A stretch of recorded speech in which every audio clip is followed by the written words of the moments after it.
Hello students, this video I am making to replace the in-class discussion that we would have about the glazing information and important things that you need to know in ceramics to glaze your pieces.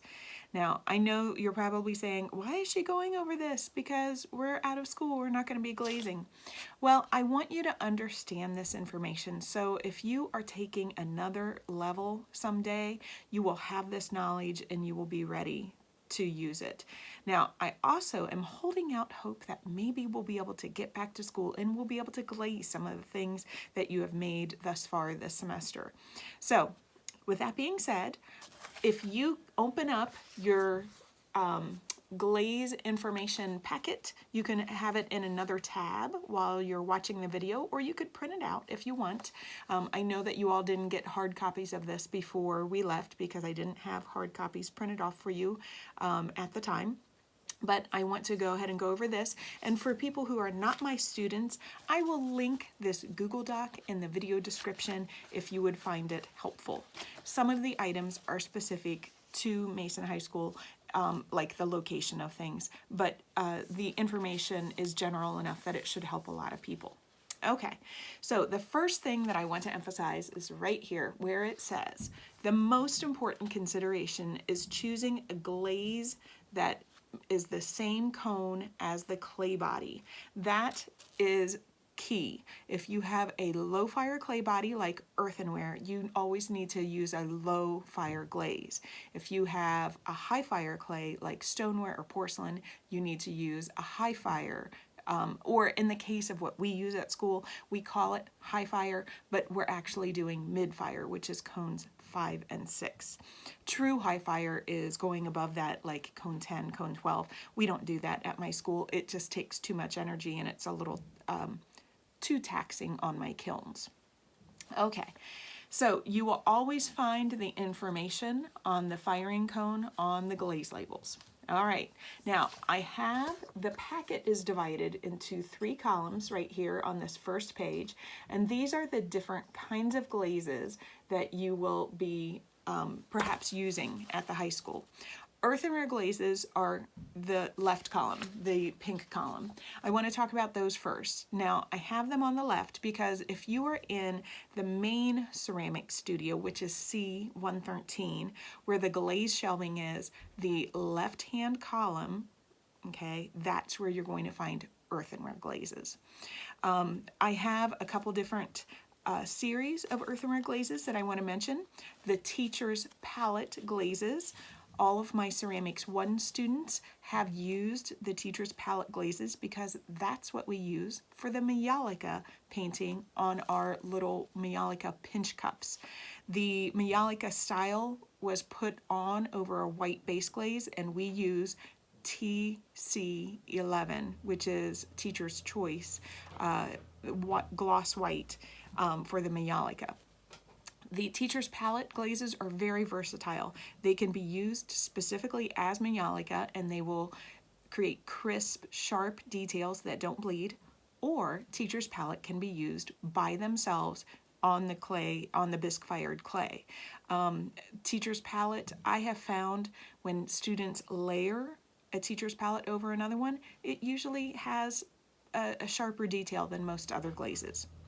The next series of glazes would be the Amico LG glazes, the liquid gloss series. Those are very nice glazes. They have what I would refer to as kind of a flat glaze color. You know, blue is blue. It's lovely. It doesn't have a lot of depth to it. Textured alligator glazes. Those are our next low fire earthenware glaze. The textured alligator glazes aren't physically textured, they just look like they have the appearance of texture. They look like they separate and pull a little bit, but they are physically smooth. They're really lovely. Some of them are a little bit stubborn and really take some mixing, like they kind of solidify in the jars. So if you want to use those, sometimes it needs a little extra work, perhaps with a hand mixer. Now I'm going on to the back side of the front page, continuing with the earthenware glazes. The next series of earthenware glazes, those are the opalescent glazes, and they have an O. Or a zero, yeah, an O before the name. So it has a more of a rich appearance than the LG glazes because they have more of a range of depth in the color. So you, like blue, the opalescent sapphire, you might go from a light blue to dark blue and have all these kind of hues within it. They're called opalescent because they're supposed to have an opal appearance or almost an iridescent quality. The next series that I have are the Deco Gloss series. And I only have some of these. There are only a few of each of these series, I should say, just so people don't realize I don't have the whole range of like 30 of any of these. I just have a few of these different series. So the Deco Gloss series, they're nice, dependable colors. They're usually pretty flat. They're kind of similar to the LG glazes. They just have a few different colors that the LG glazes do not have. And I'll mention the reason that we have these different series of glazes is often you have a similar base glaze for a series, and then there are colorants added to it. So usually it's a common base glaze within a series. That's why you have the different series. The base glaze is different. The next one is called Sunstrokes. I have a few of the Sunstrokes, and they're kind of brighter, like some yellows and oranges. Think sun, right? So there's a marigold and things like that. It's a bit of a brighter palette. The Lusters, they are LF series Lusters, and these are also Amico. These are low fire, and they can be a little bit finicky, so just watch your application. Make sure it's thoroughly dry between coats. If you see anything funny, like maybe it's starting to crack, do let me know, and there's an additive that I can hopefully put with it that will allow it to flow on a little bit more brushable. The next one, and pardon me because I have difficulty saying this because I've took French and not Spanish, the Aurora glazes, Arroya. So sorry if I slaughtered the pronunciation of that. Those are designed, they're a specialty glaze. They're ones where you're going to have like a triangle kind of an accent on the glaze tile. Those are designed to go on top of another base glaze. So there's like the Aurora black, white, and I believe there's a brown. So if you wanted to say red as your base glaze, you put 3 coats of the Aurora glaze over it, and it does this funky kind of a crackle on the top. So when it fires, you'll see the red underneath, and then you see the black where it kind of separates, and it has a almost like an old world kind of a crackle look about it. Those are not food safe either. And then the last specialty glaze is the White Pebble, and it's an SP glaze. I forget what series that's actually called, but it's the only one that I have of that series. The White Pebble is extremely textured, and it does what's called crawling, which is usually a defect. During the firing, it like pulls apart, and it will kind of bead up, and it makes like little beads or balls, and you will see bare clay underneath it. So if you're using it on earthenware, you're going to see the red clay body that's revealed underneath. Okay, so that's it for the earthenware glazes in the ceramics room. Now let's talk about the middle column, that yellowish orange column. Those are the underglazes. So the underglazes have also been used in Ceramics 1 on your second pinch cup. You used the underglazes for sgraffito carving. Underglazes are the only glaze that I allow my students to put on prior to firing. And the only reason I don't allow you to put other glazes on is if theoretically a piece were to explode, it would explode in the bisque kiln. And if it exploded and it had a glaze on it that had silica and it was melty, if a piece blows up and it has glaze on it like that, wherever the shards of the piece land, it will fuse and stick to whatever it's touching. So Underglazes, they don't have the silica in it. It's more or less just like a colored clay body. So the underglazes are what we use for the sgraffito pots. So hypothetically, if it blew up, and again, things blow up because of moisture, the underglaze wouldn't actually fuse to things in the kiln. So hopefully that makes sense. So underglaze can be applied to both greenware, which is what we do in the case of sgraffito. So greenware is before it's fired. Underglaze can be applied to bisqueware as well. I always recommend that when you apply underglaze, you do bisque fire the underglaze before you put the clear glaze over it. Sometimes if you put the clear glaze on before the underglaze has been fired, it will kind of reactivate the underglaze and smear it. So usually bisque fire it first. Let's see, what else? Every underglaze that we have is fine with earthenware. It's compatible with earthenware. We have Amico velvet underglazes that I'm using, and the majority of the velvets can go up to the high fire temperatures for the mid-fire stoneware. Not all of them, though. I have found that some of them that have the reds and the pink pigments with our clay body that we use, they kind of like fade out.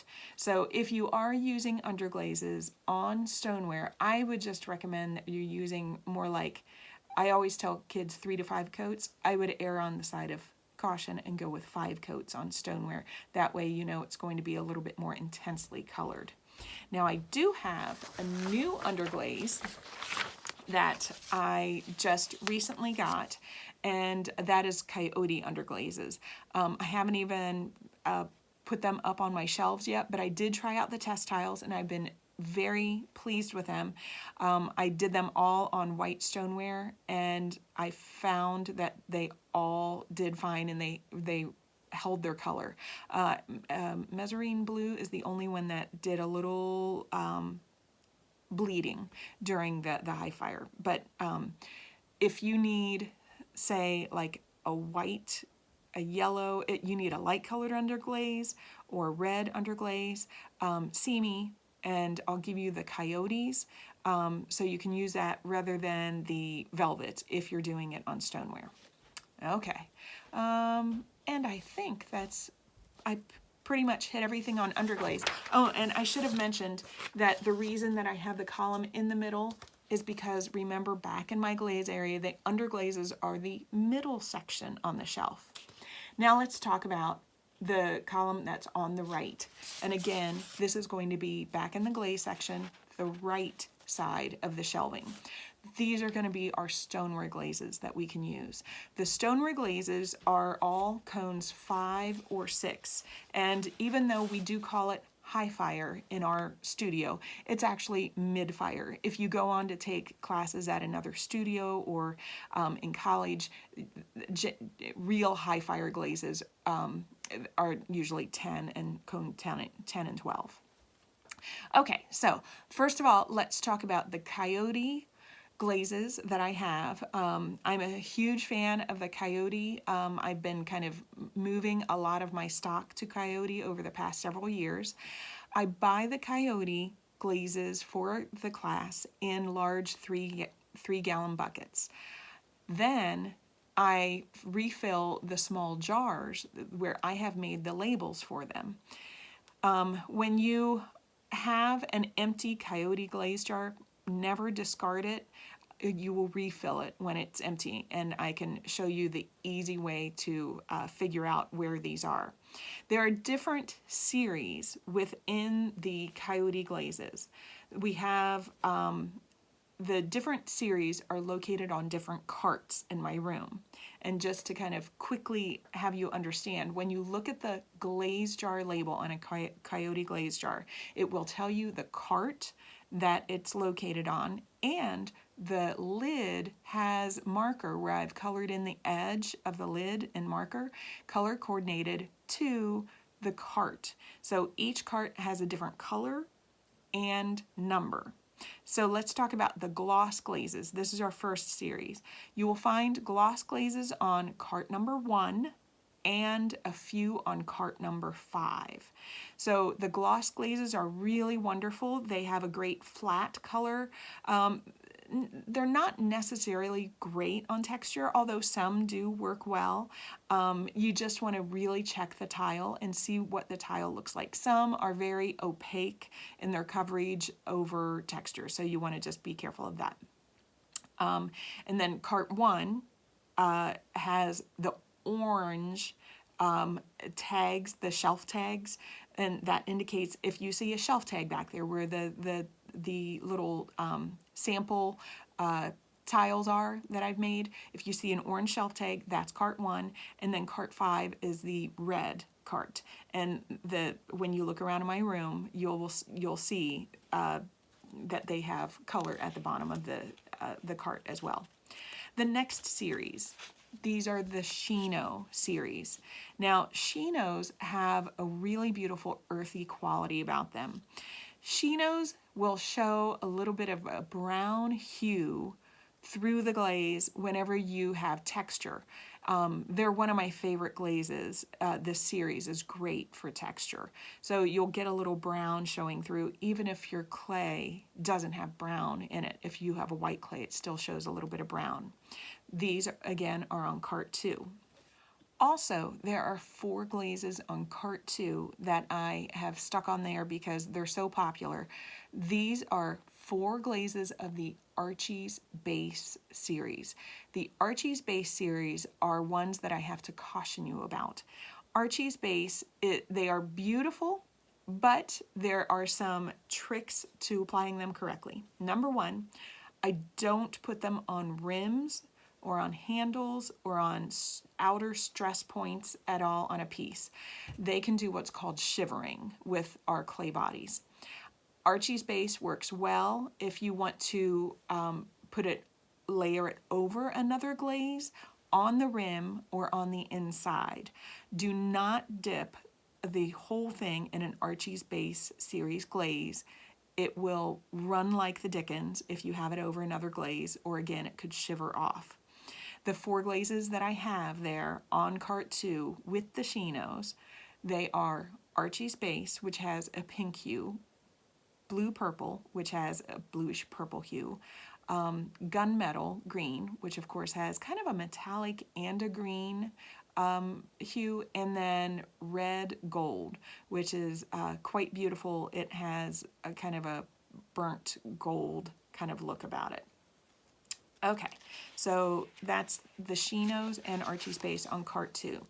The satin glazes, they are on cart 3. The satins have a really lovely matte texture. They are not great at showing texture typically. Again, look at my tiles so you can see. And they are fantastic if you are layering any Archie's Base over on the rim or on the insides. And those, again, are cart 3, and those have the brown shelf tags. And I don't know if I said it, but the Shinos have blue shelf tags. Okay, now I'm on the back side. The Celadons are the series that are on cart 4. Celadons are glazes which are typically somewhat transparent or translucent. You can see through it. They do have color, but you can kind of see texture and you can see the clay body underneath in most cases. If they're over applied or a little too thick, then they become a little bit more opaque. But those have purple shelf tags. The clear is also located on the Celadon cart. The next cart, cart 5. Cart 5 has, as I was saying earlier, it has a few of those gloss glazes, but it also has the Texas 2-step glazes. Now, these are kind of fascinating. They're relatively new that I have in the studio. They are designed with an undercoat and an overcoat. You put either 3 brush layers of the undercoat or 1 dip of the undercoat. And the 2 undercoats that I currently have are a black and a brown. So when you go back there, you can see. So they have a dark undercoat. And then the overcoats, you will either brush a minimum of 3 layers of an overcoat on top of the undercoat, or you could go as many as 5 or 6 brush layers over it. If you're dipping, you can dip 1 or 2 times with the overcoat on top of the undercoat. It seems crazy excessive, and there's no other glaze that you would put that many coats on, but it works really beautifully, and you get this, they call it an oil spot effect, where it kind of like breaks and it almost looks like droplets, like you could imagine oil would look like if you had droplets of oil in water, kind of a thing. They're really lovely. You can check those out in my room and see what those look like. Now, I have some other glazes that are not Coyote that are among the other glazes on my shelf, and also on the little shelf that's underneath the wearboards. So I have the Moroccan sand glazes. These are Laguna Moroccan sand. They're really lovely. You have to watch and see if I have any notations on some of them. Some of them are runny, and I want you to make sure that you are paying attention for the application. I'm actually kind of phasing those out, and I'm going to more Coyotes. The other series that's by Amico is the Amico HF series. I have some of those. They're pretty flat in color, but they're opaque. You might find a few of them back there that would work for you. I'm also kind of phasing those out. They do not work well on texture, by the way. The Luster Hi-Fire Western brand glazes. I have just a couple of these left. They are a little bit peculiar. You have to make sure that it's mixed up. They do kind of get cemented in the jar, so you want to make sure that it's really mixed up all the way to the very bottom. They're a little bit on the runny side, so I usually recommend only use them for detail painting. Think about like chrome detailing on a car. You only have details of chrome. I try to tell my students that so they don't put it over the entire thing, because an entire car full of chrome would be weird and a little overwhelming. Let's see. Okay, then we have some specialty stoneware glazes. There are some engobes and oxides. They are Moroccan sand, Laguna. Engobes and oxides, I think there are like 5 or 6. They are designed to be used with another glaze. The way that I tell my students is to put another regular base glaze on, and then you can put a coat of the oxide or the engobe on top of it. If you use the oxide or engobe by itself, it will not come out looking like the tile that I have on my shelf, the test tile. It often looks dry and matte and maybe crackly. So it's not a food safe glaze if you are not putting it on top of something else. The crystal forming glazes, the WC glazes. I have a few of these. These can only be used with the white stoneware in my classroom. Do not use them on the brown stoneware. They do tend to shiver off during the contraction of the glaze after firing. That's only for ceramics too, or if someone's doing a pick a passion.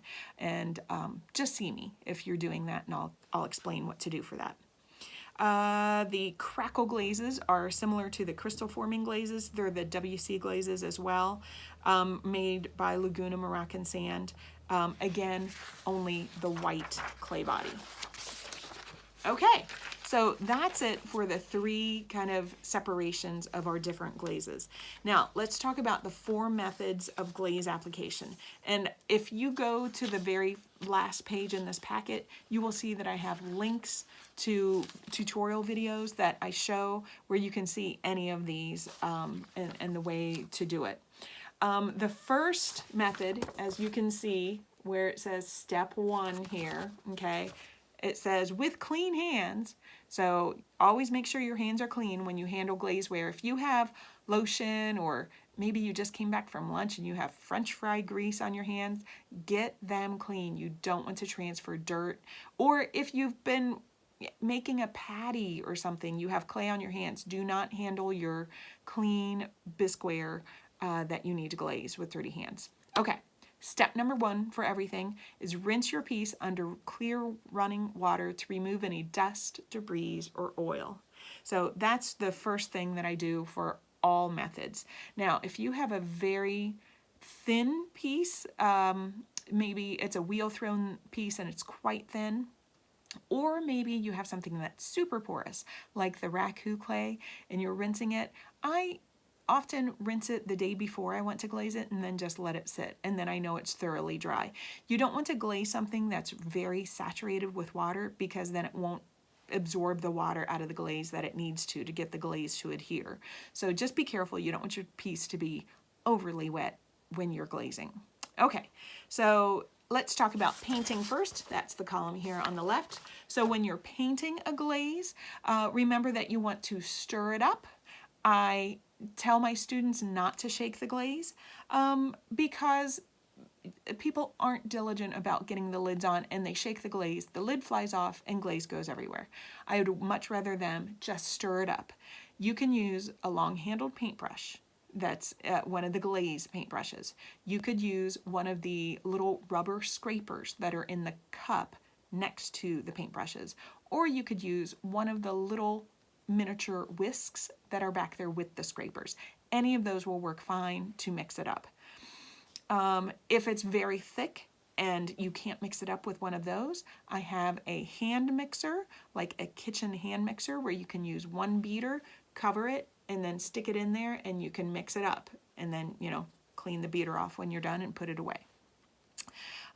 When you are painting a glaze, I usually recommend that you paint the interior first if possible.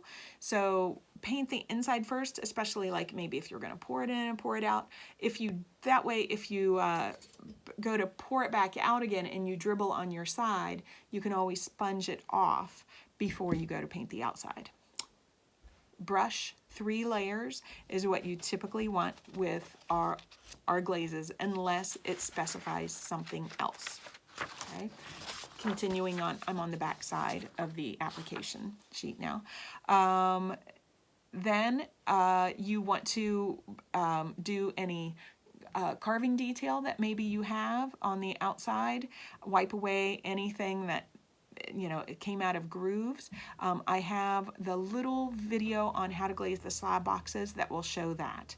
And then step 5 is finish painting the outside, being careful to go around anything, maybe if you had detail painting that you were doing. And then when you're done, you're going to be wiping off the bottom and up the corner about 1/8 of an inch. So I'm going to just show you this cup that I'm drinking out of today. You can see how far up the glaze is off of this. It's because glaze liquefies in the kiln, and you want to make sure that you have a clean little line of clay that goes around and the glaze is not coming all the way down. Okay, and then so wipe the bottom and wipe up 1/8 of an inch. Okay, so that is painting a glaze. Now let's talk about dipping a glaze. That's the green column. Dipping, everyone did in ceramics 1 when we did the little pinch cups, because you dipped, the Sgraffito cups were dipped in the pink clear glaze, and the Majolica cups were dipped in the white TC11 before we did the Majolica colors. Okay, now I usually recommend, once you've rinsed and you're going to dip, usually try to let it dry a couple of hours if you can. Okay, if you are dipping, I recommend that you prep the bottom with wax, and I have information on waxing where I've shown you that before, but and it's linked. By the way, these are all links in here, so when there's something blue, that's showing you there's a link that takes you usually to a video or a handout that shows you how to prep it. So you want to prep it with wax resist. If you forget to do the wax, it's not tragic. It's okay, because you can always sponge it. It just makes it a lot more easy to sponge it off if you have waxed it. Okay, keep in mind, wax does not prevent things from sticking in the kiln. Absolutely not.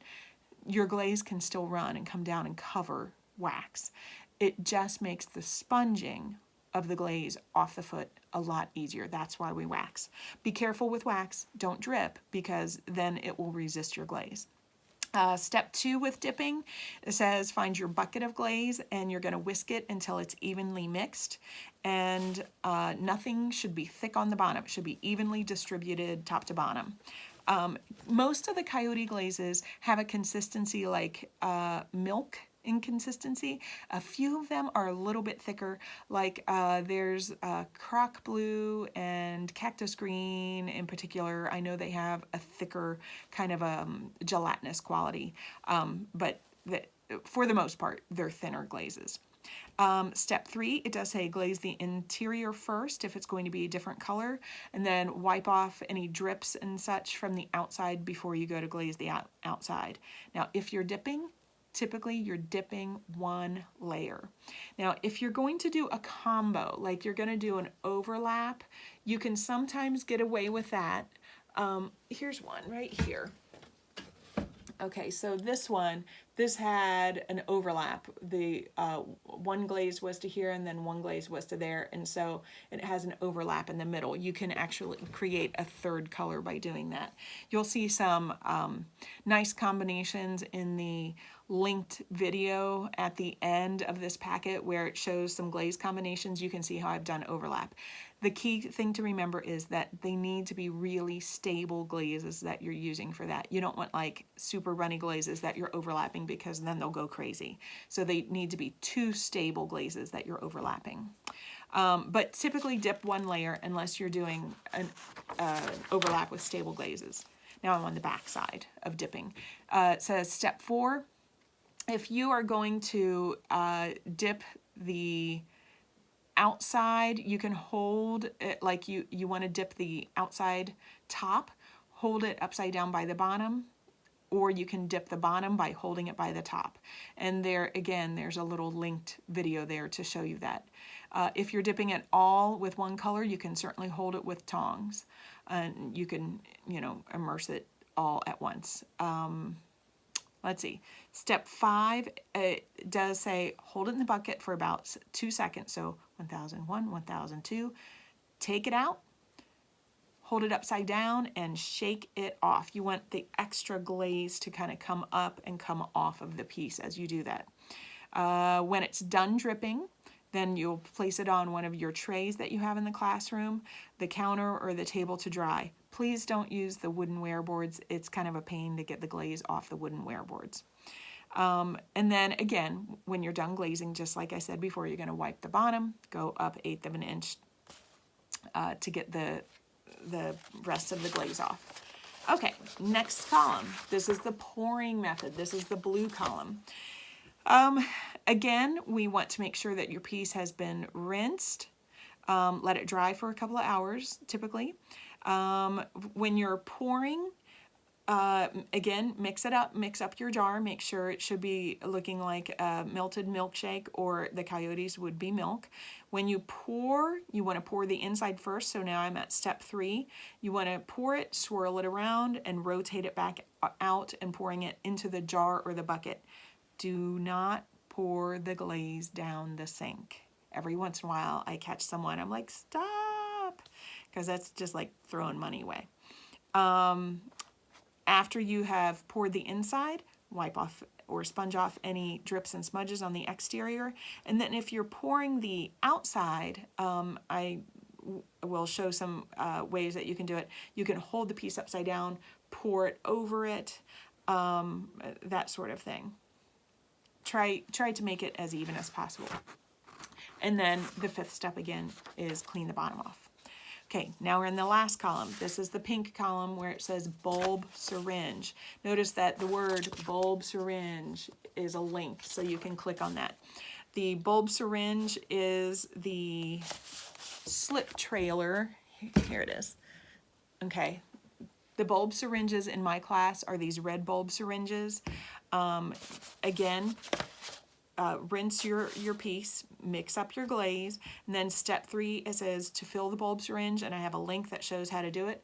Remove the needle tip, put it down into the glaze. When you release it, it sucks the glaze up in there, and then I usually shake it down, squeeze out the air, and do it more until it gets totally full. Okay. And then as you use the bulb syringe, again, you can see the link here. Think of it like you're coloring, like you're just going to be kind of squeezing out gently as you're like going back and forth and coloring. You want to try to work on getting a nice even layer. And then it says when you're done with the syringe, you have to wash it thoroughly and the tip. And I give directions on how to do that. But you have to make sure this tip is completely clean, because if you have any glaze that's stuck in it, it's going to clog and ruin it. And then we'll have fewer bulb syringes that people can use in the class. And then again, just like with all of them, wipe the bottom off when you're done. Okay. Whew. Final steps in prepping a glazed piece for firing. So again, this is a link because it's blue, right? So you're going to be wiping the bottom like I show here, going up 1/8 of an inch. You're going to be making a patty out of our Stoneware clay.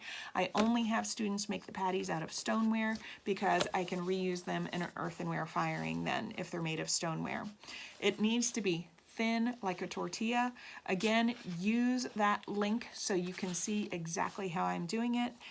Cutting the piece 3/4 of an inch bigger, place it on a wear board, and put your kiln ticket, your filled out kiln ticket in the piece.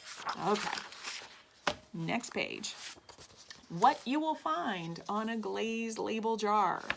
You're gonna find the series. So maybe it's Coyote, right? Maybe it's Laguna Moroccan Sand. This is the manufacturer's series of the glaze. The Coyote labels that I made, I think I usually tried to write the series on there. So like a Celadon, like Sapphire is a Celadon in the Coyotes. The next item says colorant. You're going to see the colorant. Now the colorant would be, say like on the example that I give here, it says seafoam. The colorant is 76. The number MS is Moroccan sand. 76 is the number that relates to the color seafoam. So as long as you either document the number or the name with Moroccan sands, they have the number. You can use that as an abbreviation. You don't have to write out the entire name of it. Coyotes don't have the number, so for Coyote glaze, write out the actual color name that it has. You will also find the firing cone listed on the glaze label. And if you see here, it says sometimes you'll see a symbol, like a little triangle. That is the symbol for pyrometric cone. So if it says like triangle 5, that's cone 5. And depending on the glaze label type that you're using, maybe it might be buried in the fine print, like the Amico jars have it real small. And just note that Amico labels usually say fire, it will say apply to cone 04 bisque and fire to cone whatever it is, if it's cone 5 or cone 05 if it's earthenware. So just pay attention to, it says one cone to apply it to and another cone to fire it to. Okay, and then food safety is always going to be indicated on there, whether or not it spells it out. Like this one might say it's for decorative use only. Amico uses the little trusty knife and fork.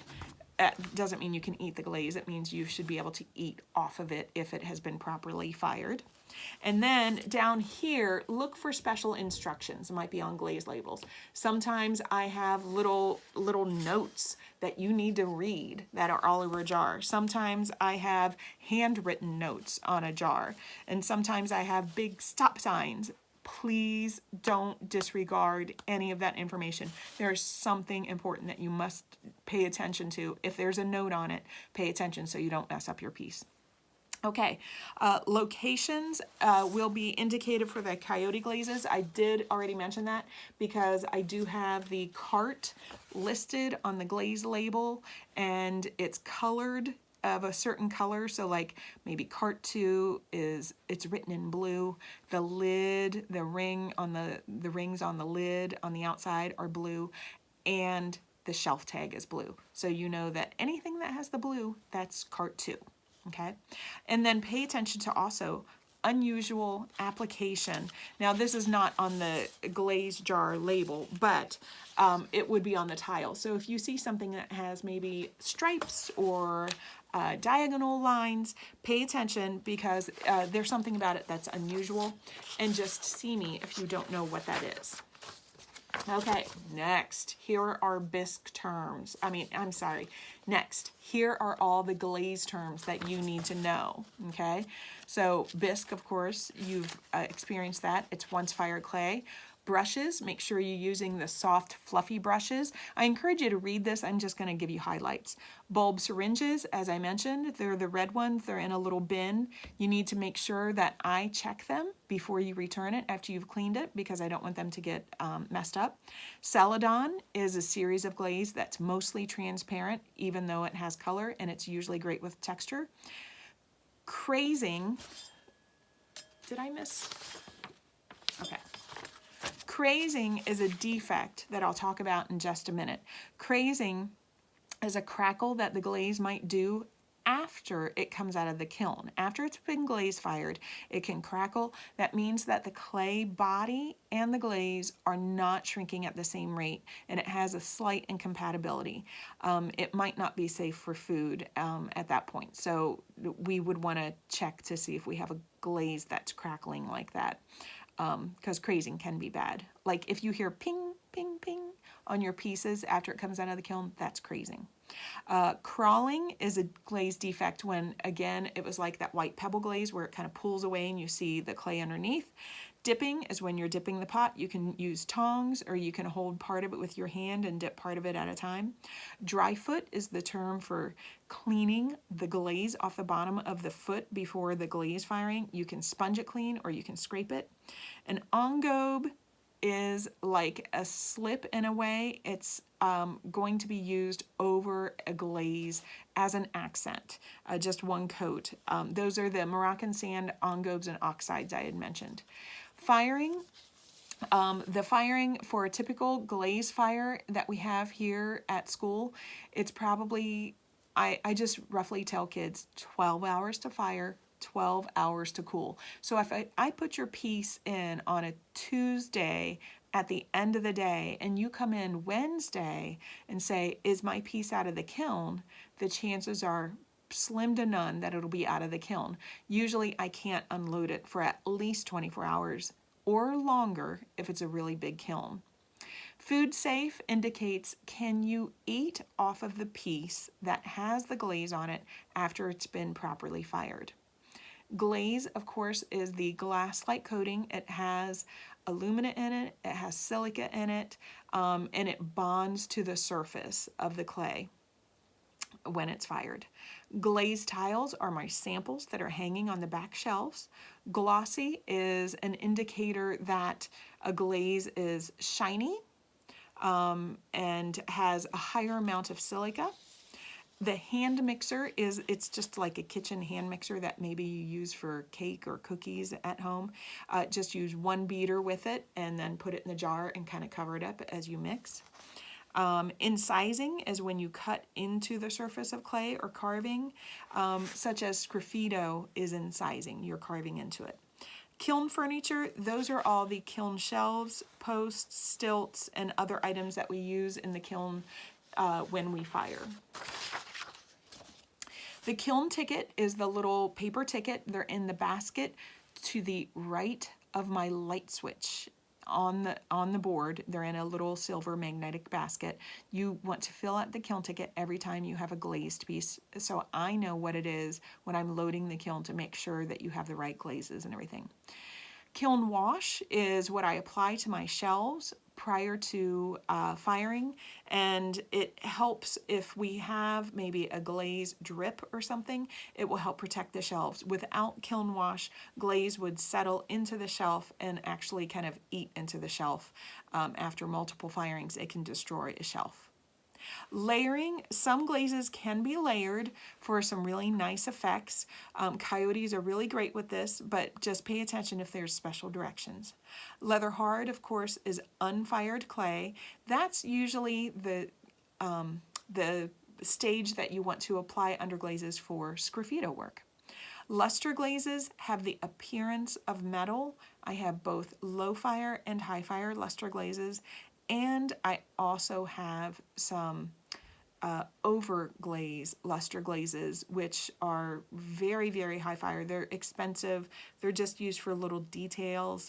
It's like a cone 018 or cone 20 firing.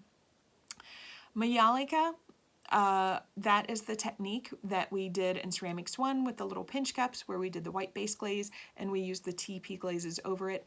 It comes from the Italian technique of using a white tin-based glaze with colorants over the top, and it's a lovely technique that can give you sharp details. Let's see, matte. Matte is going to be a surface that is not shiny, so think dull or satin. Our Coyote satin glazes are on cart 3, like baby blue satin and alabaster satin. Overglaze is a glaze that is designed to go over an already fired glaze and then you refire it again. Typically, overglazes are usually a lower firing temperature. Oxide, similar to an ongo, we talked about this. It's kind of like a slip, I should say. Never use an oxide alone, but use it over another glaze. Oxidation is the type of firing that we do in the kiln room at school. That is an atmosphere that's rich in oxygen, whereas perhaps a gas-fired kiln might be a reduction type of a kiln. All electric kilns are oxidation.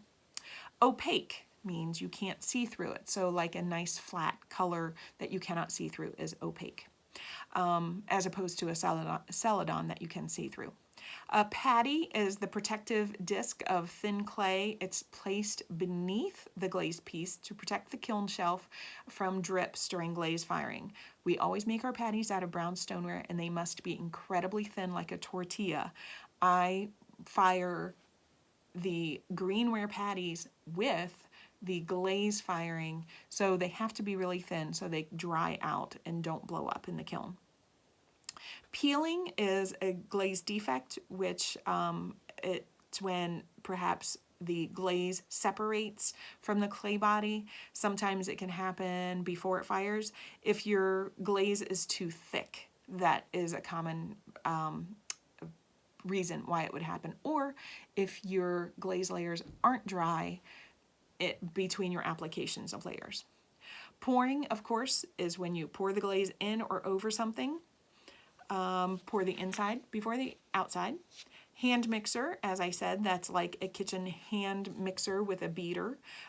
It's in one of the drawers in the back that's labeled hand mixers. And pyrometric cone. Let me grab this.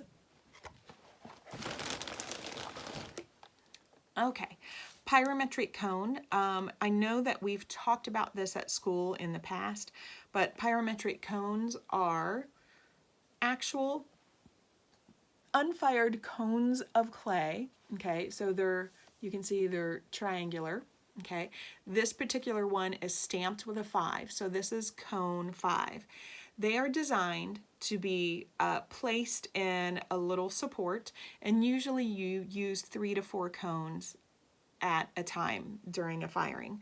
We've talked about this with the vocab, but these unfired cones are designed to melt when they get to a certain temperature. So if they start out like this, they're going to melt and bend when they get to the right temperature. So you use successive cones. You use one that's a little bit hotter, and then one that's a little bit cooler on either side of your target cone. So when the first one drops all the way, you know that it's just about ready. And then this one gets kind of bent like that, you know you turn the kiln off and it should be done. And then the one that's a little bit hotter should still be standing. If that other one has dropped, then you know you've overfired. Cones are a great thing that I use in the kiln, and I should use them every single time. Do I when I'm in a hurry? Maybe not, but I should every single time. That way I can tell if the kiln is firing properly. let's see. Raku is the method that we haven't gotten around to firing yet this year, but that's the outdoor method. The Raku kiln is my gas kiln outside. When we use special Raku glazes, we fire it up. It fires from room temperature to about, I don't know, 1800 degrees in about 30 minutes. At the end of that time, we turn off the gas, take the pots out, put them in the chamber with the combustibles, and you have reduction that happens. And it's got some really beautiful results. And reduction is when you reduce the amount of oxygen available for the kiln firing, or you get a reduction atmosphere. It often happens at the end, or in the case of Raku, it happens when you put it into the reduction chamber after it comes out of the kiln. Rinsing is when you rinse it off real quickly before you glaze it. Running, glazes can run during firing, so you have to pay attention to, are you putting on too thick of an application, or are you using glazes that are particularly runny, and you just have to watch. Salt and soda firing, that is an atmospheric firing that we cannot do at the high school, but it's a great opportunity if you ever have a chance to participate in a salt or soda firing. It's usually done, and I've done it in a gas kiln. I suppose you could do it in a wood kiln, but I think that most people would just do it in a gas kiln.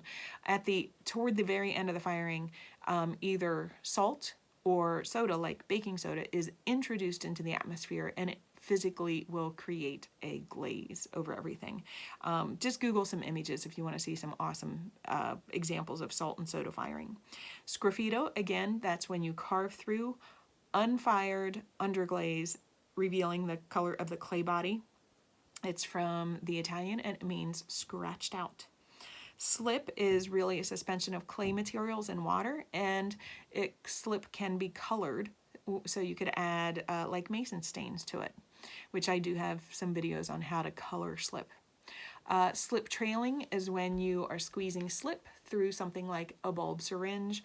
A slip trailer, you could use something as simple as, like, this is an old hair color bottle. A stilt is a three-pronged support that holds your glaze piece during firing. I don't have an example of a stilt here at home. I normally would show kids this in class, but usually they're 3 or 4 prongs, and they have little tips on them that something could be set on if it's imperative that the bottom is glazed. So if you had something like an egg or a sphere and you needed the bottom glazed, we could do it. Otherwise, you are just going to not glaze the bottom. Like on this mug, you would not glaze the bottom. Okay. Tongs are what we use to hold the pots when we dip. Transparent, obviously, it means see-through. It's not opaque like Celadons. Underglaze is the slip like covering. It's basically like slip with colorant in it. That's the underglaze, and it's usually very stable and doesn't run. Wax resist is what we put on the bottom of our pots when we are firing. No. Wax resist is what we put on the bottom of the pots before we dip glaze. It's not necessary if you're brush glazing. It's just to help you get the glaze off again on the foot, and it just makes it easier to get off. The whisk are what we use to mix up your bucket of glaze. And then a wood firing is another type of atmosphere firing, like the salt and soda firing. I don't have access to it, but it is a kiln that's heated entirely by wood. And again, just Google some images, really cool stuff there. Okay, I'm almost done. Okay, and then lastly, here is a page of glaze defects. Okay, so you want to look and see what are some of the glaze defects that you want to avoid. Crawling is one. That's when the glaze beads off. Crawling might be the product of having misapplied your wax and you didn't clean the wax off well, such as on the Majolica pot. Sometimes kids, they wax up way too far, and then they try to glaze over it and it beads up and it crawls. Okay. The interior might have crawling, like in the case of this one. I think that was a Mealica pot, and they just put too thick of an application on the inside. Perhaps when they dipped it in and turned it upside down to shake it off, they didn't allow enough of it to come out of the bottom, and it just kind of stayed in there, and then it separated and prevented adhesion. Next one is crazing. This is a one that I had talked about with the fine hairline cracks. It's little fissures in the surface. It might not be compatible with your actual clay body. Runny glaze. Some glazes are real runners. Please pay attention to the special instructions, and don't, ignore those special instructions, or it might just run all over and stick to your patty. And then another example of running, like right here, both of these are runners. If the glaze was applied too thickly or too close to the base, maybe you had a vertical texture and it funneled it all the way down. Just watch out for that. Peeling. Glaze that is peeling quite often before it's fired, it was applied too thick. So you want to make sure that your glaze is not too thick, that it's thoroughly dry between layers. If you put, it on heavy before your last layer is dried, it can peel it off. Firing temperature. You have to make sure that your glaze is the right firing temperature for the clay. Like in the case of this one, someone had used a Stoneware glaze on a earthenware piece, and it couldn't get fired to the right temperature because the earthenware can't go that hot. Pinholing is when you have little pinholes. You want to do a couple of things to prevent pinholes. First of all, if you're maybe dip or pouring glaze, sometimes you start to see the pinholes when it starts to dry. Take your hand and you're going to buff over any of those pinholes. It fills the pinholes with a little bit of dust, and that will help to keep down pinholes. The other big thing is watch out for cut grog. Like if you were trimming a piece on the wheel and you have not ribbed over that, you might have grog marks that are cut, and that will create pinholes. So just make sure you rib over that again or compress over it. Dunting is the next one. Dunting is a really unfortunate, it's such a surface tension that it will just crack the piece. So maybe on the case of these two cups that you see are dunted here, I'm imagining that the white glaze was a little too heavy, too thick, and it had too much surface tension, and it just pulled apart the wall of the piece. So dunting is bad. And then the next one is shivering. Shivering is really bad too. That is when, after it comes out of the kiln, and it's cool, it could happen a day or two or a week after. Shivering is when the glaze starts to just kind of flake off of, usually it's stress points. Sometimes it's on the rim, handles, maybe on the belly of something, but you have to really watch out for the special instructions like on the Archie's Base series, because those will shiver. Okay, and then the last page, this is the page of video links that can help you. Don't forget to use the links within the document itself, and all of this information is going to help you complete the glaze homework. So I know it was a long time, but at least you got to see it on the comfort of your own home, and you didn't have to hear me talk about it in class. So good luck and do your homework.